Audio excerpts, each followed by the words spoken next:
我在保护区上班，女友非要带家人来露营，可区域里有巨型食肉蚁，很危险，且禁止外人出入。上月有同事在园区消失后，至今没找着，私下都传他已被巨蜥活吞，我怕得要命。但女友却威胁我，不同意就分手。保护区最东段的围栏破损，还没来得及修补。我开着越野车，载着沈丽丽一家4口顺利进入。他们从北方迁来不久，少见雨林景观，看什么都稀奇。姐夫，国内前几年引进的巨蜥，是不是就在你们保护区？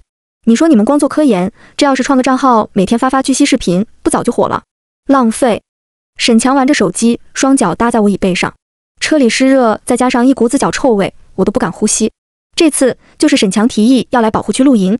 他想拍视频，想当网红，却不知道这保护区并非动物园，一不小心会要命的。我按照事先计划，把车直接开到一处空置观察站。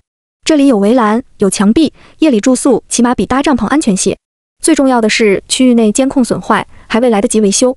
沈父沈母在院子里准备晚饭，我则在沈丽丽使唤下，一趟趟拿着东西。王博，没有 WiFi 就算了，我5G 的网络都刷不了视频，你找的什么鬼地方？连床垫都没有，就不能让你同事随便谁送一张来吗？我想说，这是自然保护区，不是度假酒店。之前我就提醒过，条件不会好，又怕说了他生气，最后还是算了。我给沈丽丽换好拖鞋，双手一摊，我也只是普通员工，带你们进来就已经严重违反规定，这要是被人发现，我工作就没了。我跟沈丽丽是相亲认识的，她要的彩礼可不低。我条件虽然不错，但性格和工作因素让我一直谈不到女友。好不容易遇到个主动的，如果不抓住，可能这辈子都得单着。更何况沈丽丽已经有孕，我让着她也是应该的。沈丽丽冷哼一声，开始 P 路上的自拍照。那边沈父和沈母动作挺利索，已经张罗出3道菜。分碗筷时，才发现沈强失踪了。我急出一身冷汗，他是不是自己进林子了？这下坏了。这片区域不仅有毒蛇毒虫，最要命的是靠近巨蜥的领地。我让沈丽丽带着她爸妈留在观察站，把门锁好，我自己去找沈强。天色已暗，我打着手电仔细追踪地下的脚印，小心躲避可能藏匿毒蛇的草丛。林子很静，反而我的心跳声大到要盖过虫鸣。从前进保护区观察记录都是小组人一起，像这样单独行动是非常危险的，猛兽最喜欢落单的猎物。上一个逞强的同事消失至今，还活不见人死不见尸，传言都说他被巨蜥活吞了，听起来匪夷所思，但作为工作人员，我很清楚这是完全有可能。保护区前几年搞科研引进的巨蜥，现在正值壮年。最后一次观察记录下的数据，体长已达3米，重约150公斤，吞个人可能比吞头鹿要简单得多。忽然前侧有阴影晃动，我第一时间屏住呼吸，关掉手电，生怕光线引来麻烦。直到传来沈强的声音，我才松口气。这小王八蛋，听说从小在老家就不学好，混了个中专毕业就开始啃老。丽丽要那么多彩礼，也都是为了给他攒媳妇本。我想到这就烦，可还不能不管，谁让他是老沈一家的命根儿。带着沈强往回走时，他还觉得我扫兴，说看到前面有水，没准能拍到巨蜥。我心里冷笑，真遇到，只怕他逃命都赶不及。回到观察站，沈强被人围着擦汗喂饭，也没人在意我踩了一脚的泥，还饿着肚子。我正要去打水洗洗，忽瞥见沈强腿上一抹血痕，我扑过去，险些踢倒炉子。你出血了？不行，咱立刻去医院，今天不能住这儿。我他妈刚才说话你听不懂吗？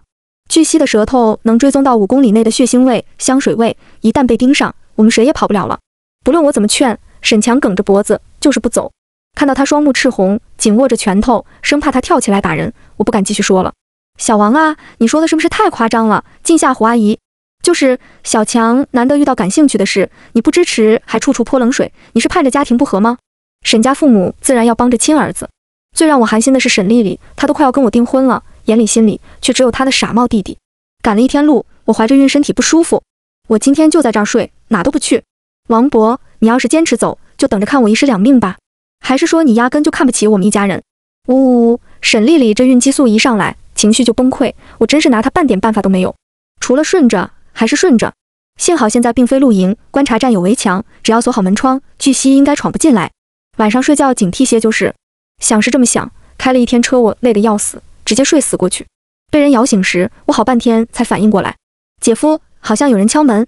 沈强压低声音说了2遍，我才听明白，下意识反驳他是听错了。大半夜的，谁会来这种地方？可沈强坚持说他看到围墙后像站着人。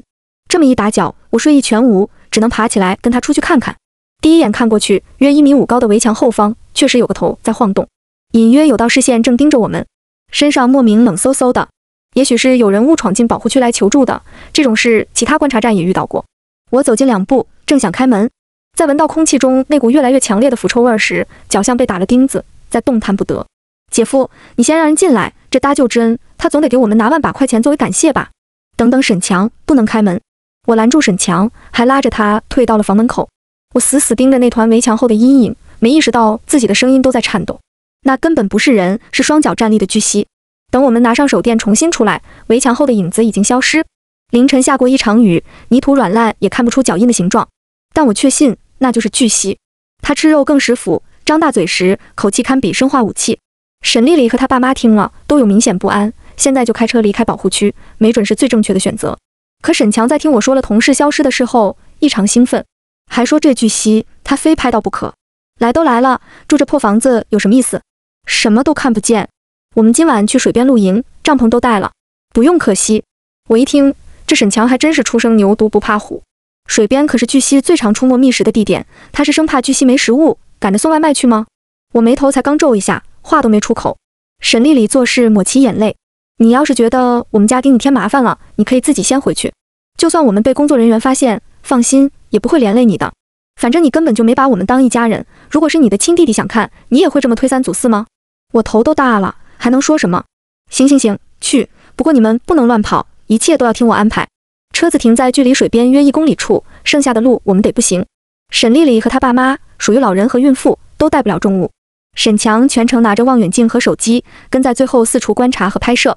帐篷、睡袋和其他杂物就只能我一个人背。等到了水边卸下东西，肩膀处磨得火辣辣的疼。搭帐篷也是我一个人来。下午的天正热，等忙完 T 恤都已经汗透了，沈丽丽有些嫌弃，非要让我先用水洗洗。我不怪她，毕竟她也不知道这野外的水里多的是寄生虫。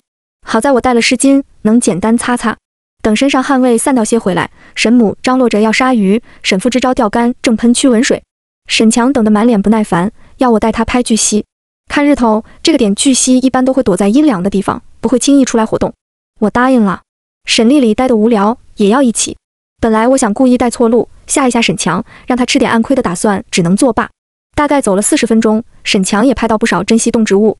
当然他懂个屁，我就算指着普通青蛙说是1级保护，他照样信。看沈丽丽脚步越来越沉，估计体力消耗光了。我顺势提议原路返回。可就在这时，沈强有了发现，他闻到和昨晚类似的腐臭味，一定是巨蜥，快，别让他跑了。这腐臭味很强烈，让我一阵阵犯恶心。沈丽丽更是捂着嘴，面色发白。等穿过草丛，看到那片腐烂的遗骸，沈强当场就吐了。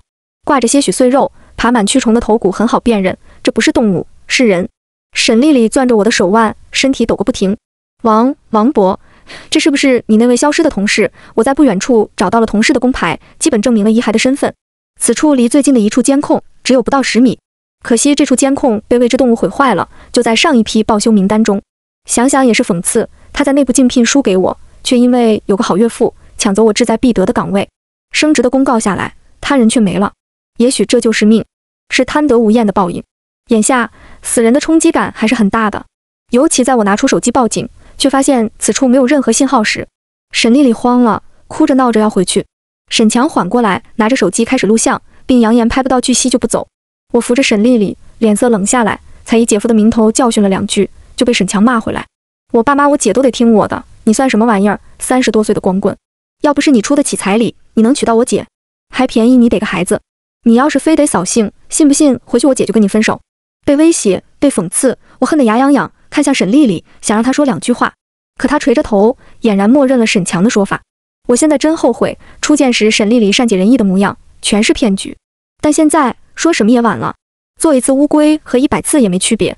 我正想说2句软和话，缓解下气氛，忽然听到一声尖叫，方向来自水边。事关沈父沈母，沈强也没再任性。等我们飞速赶回去，现场帐篷塌了，沈母瘫坐在地，她面前的血色是拖曳痕迹，直通向树林。沈母抬起头，脸上还有血点子，她看着我，像在等待最后救赎的信徒。小王，老沈让个大家伙叼走了，你想办法救救他，救救他。通过沈母凌乱的描述，我断定叼走沈父的就是巨蜥。说实话，沈父活下来的概率连1成都不到。现在更重要的是，剩下的我们能不能安全逃出保护区，再寻人支援。好在沈母初时的激动冷却后，也不再坚持。我们顾不上收拾现场东西，迅速往车边移动。天色渐黑，夜晚的保护区危险更甚。然而更糟的还是来了，车子无法发动。这是我在二手市场上淘的越野车，平时是没少修修补补，哪能想到关键时刻竟又掉链子，加上手机也没有信号，我们被困住了。都怪你，都怪你，都怪你！我不要死在这儿！沈丽丽打我好几下，最终崩溃大哭，沈母那边也快绷不住了。沈强现在尚算镇静，甚至还卖弄起他刷到的营销号科普。没事的姐，这种巨蜥吃一次饭顶1个月，他不会再出来的。我扣上前车盖，笑得勉强。谁跟你说这保护区里只有一只巨蜥？保护区在引进巨蜥第2年，为了繁殖科研任务，就又引进了一只异性巨蜥。经过这么多年的繁殖，保护区范围内可观察到的巨蜥就有近20条。看到同事遗骸的第一眼，我就断定它并非被成年巨蜥吞食，还能留下不太完整的遗骸，应是惨遭幼年巨蜥啃食。至于沈父，肯定是被最强壮的那只巨蜥叼走了，等待它的极可能是被生吞。巨蜥胃酸强度极高，什么也留不下。沈母一听就疯了，说什么都要去找沈父，哪怕找到根骨头带回去葬了，也算入土为安。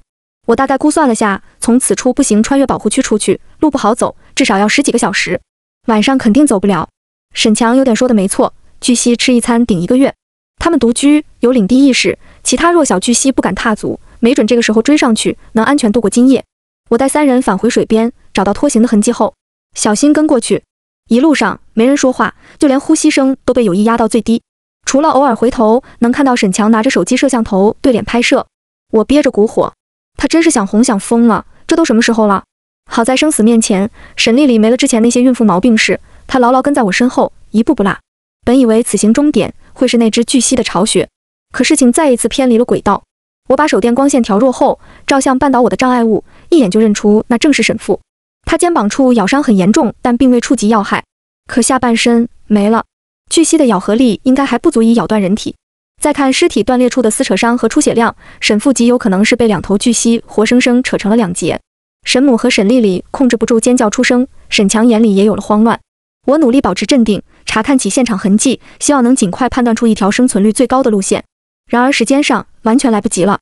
听到后方草丛发出簌簌声，且正由远及近，我掌心开始出汗。那不是一阵风，是正在迅速靠近的巨蜥，它饥饿着，被血腥味吸引而来。巨蜥短距离移动速度能达到每秒8米，凭我们2条腿根本跑不赢。但多次观察数据显示，巨蜥有效追击距离不超过100米，只要坚持到它耗尽体力，就能极大提高生还概率。我必须想办法分散巨蜥的注意力。巨蜥大概率会被尸体吸引，以防万一，我们分开跑，生存概率更高。沈母第一个反对，对他而言，单独行动无异于死路一条。反观沈强立刻就接受了，还主动把沈母拉到身旁。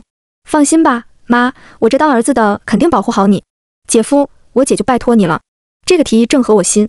沈母身上沾了血，难保不会吸引到其他巨蜥。这个时候谁都别谈道德了，能活一个算一个。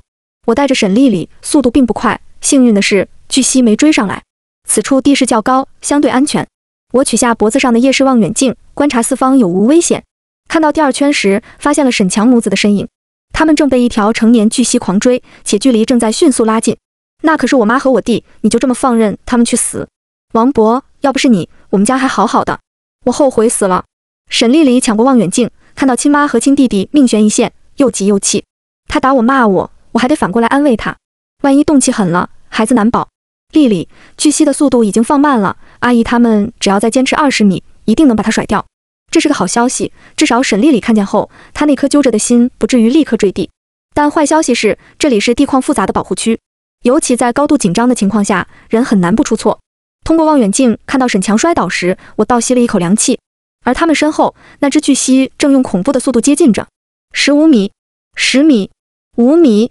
沈强向前方的沈母伸出手，流着泪，拼命呼喊着什么。讽刺啊！这个时候他倒是知道找亲妈救命，可之前要选择跟沈母同路时，沈强考虑的真是要保护他妈妈吗？意识到自己正扬着嘴角，我立刻板正了表情。沈阿姨到底是为人母，放不下捧在掌心长大的儿子。她只犹豫了1秒钟，就返回去要拉沈强。沈强似乎崴了脚，动作不太利索。眼看着巨蜥越来越近，沈母一咬牙，竟然弯腰要背着儿子跑。沈丽丽看得直流泪，说沈母是世界上最好的妈妈，我第一次觉得她无可救药。沈母让沈丽丽早早辍学打工，就为了给沈强买名牌。我比沈丽丽大快10岁，就因为出得起彩礼，沈母就欣然同意这门婚事。她眼里可从来没有丽丽这个女儿。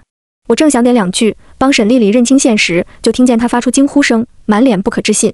我夺过望远镜，满身血液几乎凝滞。沈强没让他妈背，而是就近爬上棵大树。沈母就没这本事了，她站在树下，试图让沈强拉她上去，可沈强却在巨蜥冲来的那一刻松开了手。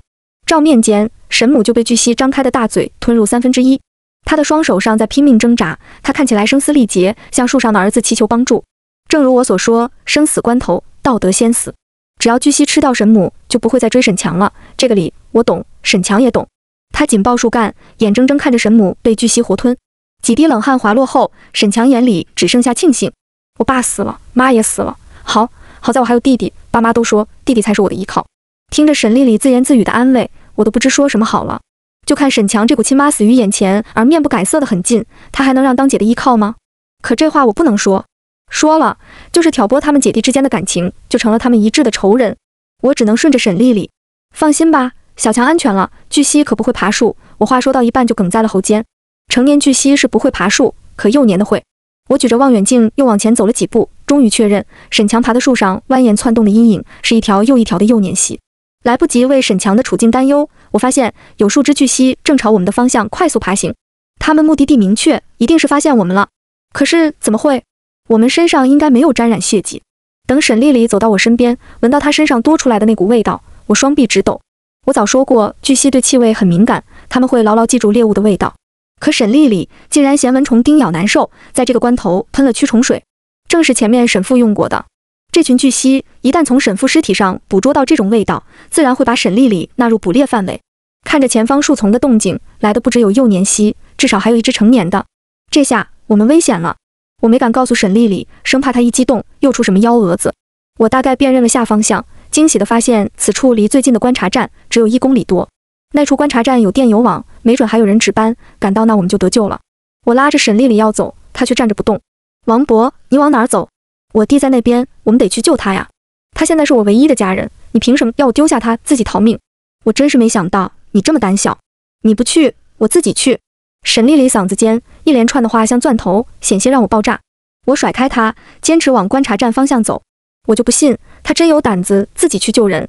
走了几步，身后还没声音，等我扭头，沈丽丽的身影都快看不见了。没救了，我是说我没救了，我还真能放她一个人去吗？那还算什么男人？天无绝人之路，我们竟然找到一辆雨林车并顺利启动，十有八九就是我那逞强的同事留下来的，倒便宜了我们。我开车往沈强的方向靠近，路不好走，也开不快。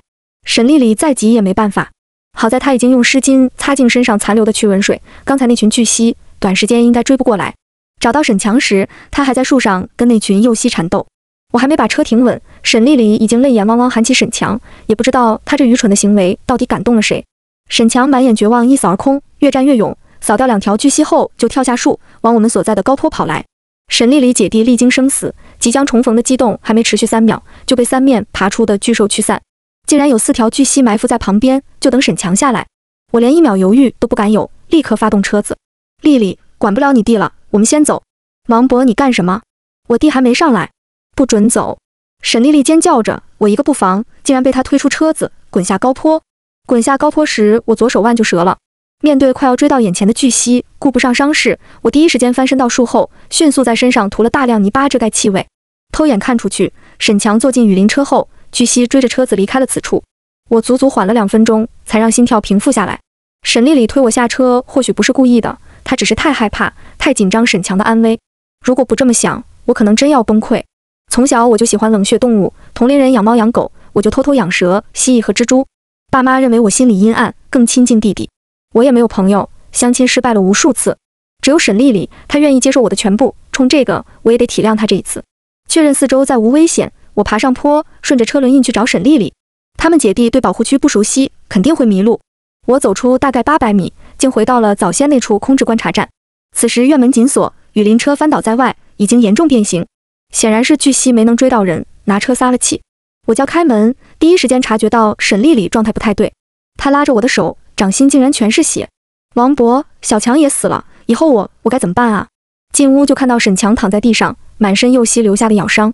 他双目圆睁，像是临终仍不相信自己会因为这些小伤口而丧命。巨蜥口腔中有毒腺和数十种病菌，人一旦被咬伤，无法止血的情况下，就会失血过多休克，进而引发死亡。之前我决定抛下沈强，就有这个因素在。这里说好听点是保护区，可没了监控，没了人力干预，这就是野外，人亦处在食物链之中。我搂过沈丽丽，耐心安抚着，放心，你还有我。我用湿巾擦掉二人身上的血渍，重新点了下剩余装备，在脑海中规划好最后的逃生路线。一路上，沈丽丽如惊弓之鸟，对我表现出绝对的依赖和信服，所以她完全没想到我会亲手把她送入巨溪的巢穴。我推倒沈丽丽，用随手捡来的石块砸断她的脚踝，直至血肉模糊。手电下，沈丽丽疼得脸色惨白，她眼中的恐惧皆因我而起。为什么这么对我？你不是爱我的吗？是的，我爱沈丽丽。相亲那天，沈丽丽第一眼冲我笑起来时，我就爱上她了。同事都说我相貌中等偏上，条件也上乘，没有女孩愿意跟我亲近，那一定是他们的问题。但是丽丽不同，第一次相亲，她就带我开了房，对我毫无保留，所以她想要的、想做的，我都会尽力满足，也期待和她成为真正的一家人。可沈丽丽千不该万不该算计我这份真心。沈丽丽怀孕了，孩子却不是我的。沈家的人都知情，难怪有时候我会觉得他们的笑让人不舒服。我当然也想过终止这段关系，我也没兴趣给人养孩子，当冤大头。但一次偷听沈丽丽打电话，让我彻底打消这个念头。沈丽丽怀疑我发现了什么，对她冷淡，找沈强诉苦。沈强给她出了个主意，如果我敢反悔，就让沈丽丽告我相亲那天对她实施强奸。都是他们将我逼上了绝路。同事雨夜独自去园区采集数据后，活不见人，死不见尸。想到那群巨蜥，就算再多进去4个人，只怕也不够他们吃。我加上沈强的微信后，偶尔会在朋友圈发巨蜥的照片，当然设置只有沈强一人可看。没想到还真引起了他的兴趣。20出头的小伙子，也没有什么学识内涵，大脑里不过只有网恋和装逼，最适合由他牵头，带领沈家人跳入我铺设好的陷阱。接下来我任由沈家人吸血，帮助他们迁到本地，任劳任怨。沈家人一心要当城里人，跟老家那群亲戚来往并不多。等他们无声无息地消失在保护区里，想必也无人关注。趁着围栏和监控修好前，我再悄悄回去做好清理，关掉信号屏蔽器，换掉故意损坏的油泵后，那辆越野车就重新流入了二手市场。人又或者是证据，又能从何找起？用不了多久，它们存在的痕迹就会被保护区的生态系统彻底抹除，就像一滴蒸发的水，一片分解的液，再无人问津。我用掉最后一片湿巾，擦净手上的血。那群巨蜥应该快要循着味儿追来了吧？我正要走，沈丽丽爬过来抓住我的右脚。王博，求你别丢下我，我错了，我会打掉孩子，以后都听你的。我什么都不要，只求你带我离开这里，行吗？可是啊，我一脚踢开沈丽丽，晚了。我一开始只是单纯想认识个女孩，谈场恋爱，是她把一切都毁了，我怎能不恨？嘘，我蹲在沈丽丽面前，侧耳听了听远方的声音，他们来了。3个月后，我已如愿升职，工资比从前翻了快1倍，要给我介绍对象的人更多了。也不知道是不是错觉，现在见的女孩都比从前要亲切，她们对我的工作内容保持着兴趣，并耐心地倾听。当然，我相信她们不都是为了彩礼，肯定有被我人格魅力吸引到的人。比如面前这位，他在听到我家里养着蜘蛛和蛇时，竟丝毫不觉得害怕。他对我的工作也是真得好奇。王大哥，那你们园区的巨蜥会不会吃人啊？我端起咖啡抿了一口，咸香的摩卡，这味道很像血液混合泥土的味道。会。番外，王博，你别不服，我能力上就是比你强。你在他妈的造谣，老子是靠关系升职。行，我自己去保护区完成数据采集，等我回来换你收拾东西滚蛋。我从床上惊醒，满身是汗，又梦到了那个同事了，挺讨厌的。我只是不咸不淡地刺激了2句，他就在团建结束后带着醉意冒雨进了保护区。但那天并不止他一人前往，我开着车从东段破损围栏处进入保护区，比他早1步到达任务地点。这片地点的设备近期损毁较多，属于监控盲区，要想同时破坏掉这些监控，可不是件容易的事。我费了好大劲儿，却没想到还漏掉一个。想到这儿，我睡意全无，打开了电脑。黑暗中，屏幕的光线有些刺眼，我插入 U 盘，打开一段视频文件。画面中，穿着雨披的男人正在记录着什么。在他身后，有人借助雨声隐藏脚步，正慢慢靠近。紧接着，他挥舞起一把锤子，重重砸倒前面的人。血液溅染了镜头，又很快被雨水冲刷干净。视频最后，握锤的男人无意间看过来，画面中赫然露出我的脸，脸上有模糊的笑意，尚未收敛。下一秒，他挥锤而来，视频到此结束。屏幕前，我右键删除了视频文件，将 U 盘格式化后丢进马桶冲走。今晚应该能睡个好觉了。